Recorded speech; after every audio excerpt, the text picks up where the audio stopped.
बिस्मिल्लाहिर्रहमानिर्रहीम। मैं कैसर अहमद राजा हूँ। मैं आपकी तबीयत बिल्कुल ठीक होगी। बहुत ही दुख और कर्ब के साथ ये वीडियो मैं बना रहा हूँ। जैसा कि हम सब जानते हैं कि फ़लस्तीन और इसराइल के कॉन्टेक्स्ट में क्या हुआ। औरतें बच्चे शहीद कर दिए गए।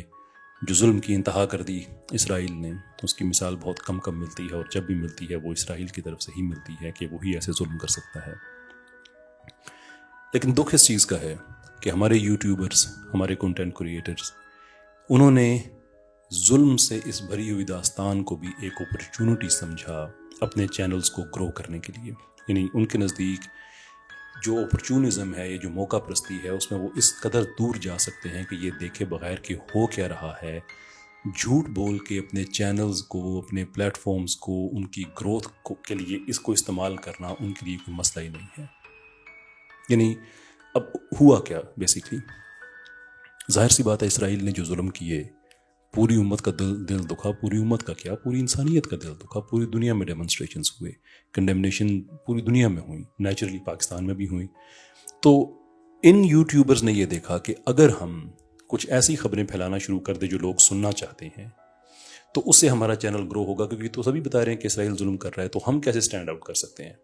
तो फिर जो एक पैटर्न खबरों का आना शुरू हुआ, यहूदियों की चीखें निकल गई हैं, इसराइल का दारुल हुकूमत खाली हो गया है, ईरान ने तबाह कुन हमला कर दिया इसराइल पे, और एक और अरब मुल्क है, उसने भी गज़ा के साथ खड़े होकर मिसाइल दाग दिए। फलां अरब मुल्क है, उसने इसराइल का जो सफ़ीर है उसे मुल्क से निकाल दिया। यानी वो मुल्क भी सामने आ गए जहाँ पे इसराइल के सफारती ताल्लुक ही नहीं है, इसराइल का हाई कमीशन भी नहीं है। सिर्फ ये दुनिया को दिखाने के लिए कि कुछ ना कुछ हो रहा है, लोग ये सुनना चाहते हैं, तो हम इनको सुनाना शुरू करें। इस चीज़ का हिसाब होगा। ये ऐसे ही चीज़ चली जाने वाली नहीं है। ये जब जनाबे इमाम हुसैन बिन अली की शहादत हुई उनके ख़ानदान समेत करबला में, तो ऐसा बिजनेस उसके कुछ टाइम के बाद लोगों ने फिर ये करना शुरू कर दिया था जो आजकल हो रहा है। इस तरह से बातें करनी और इस तरह से वो बातें कह देनी, अपनी तरफ से झूठ बोल देने। वो मोरखों ने एक बड़ा दिल तोड़ने वाला जुमला लिखा उनके लिए, और वो ये कि ये खूने हुसैन में लुक़मे डबोकर खाने वाली कौम है। ये उन लोगों की मैं बात कर रहा हूँ। और मेरे पास हवाला नहीं है, इसलिए मैं इंसिस्ट नहीं करूँगा कि ऐसा हुआ है, लेकिन कुछ रेफरेंस जनाबे ज़ैनुल आबदीन की तरफ से भी मिलता है कि शायद उन्होंने भी ये बात कही थी, लेकिन मैं उस पर इंसिस्ट नहीं करूँगा, मेरे पास उसका रेफरेंस नहीं है, लेकिन ये बात सुनने में कम से कम ज़रूर आई है। आज फिर यही हो रहा है।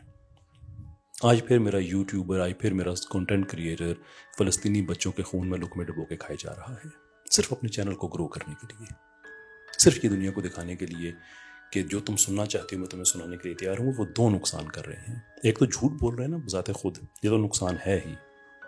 दूसरा नुकसान ये है कि वो लोग जो अपने तौर पे कुछ भी कर सकते हैं, एक आर्टिकल लिख सकते हैं, एक पोस्ट सोशल मीडिया पे लगा सकते हैं, वो भी मुतमिन होकर बैठ जाते हैं कि चलो यार इसराइल का नुकसान तो हो रहा है, चलो फ़लस्तीन में मदद तो लोगों की जा रही है, कुछ ना कुछ तो बेहतर हो रहा है, वो भी मुतमिन होकर बैठ जाते हैं। यानी कि वो इस कॉज में वो अपने तौर पे जैसा भी हिस्सा ले सकते हैं।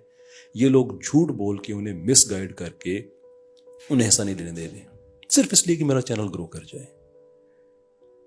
खुदा के बंदो, फ़लस्तीन में हमारे बच्चे मर रहे हैं, हमारी बहनें मर रही हैं। जो उनके लिए जो शहादत की मौत है, उसे अपॉर्चुनिटी के तौर पे इस्तेमाल मत करो। जुल्म को जुल्म कहो। जो रिस्क तुम्हारे नसीब में लिख दिया गया है वो तुम्हारा रब तुम्हें देगा। इस तरह से झूठ बोल के, इस तरह से उनकी शहादतों को की तौहीन करके पैसे कमाने से क्या क्या क्या, क्या ख्याल है, ये पैसा रह जाएगा पास? Unbelievable, unbelievable.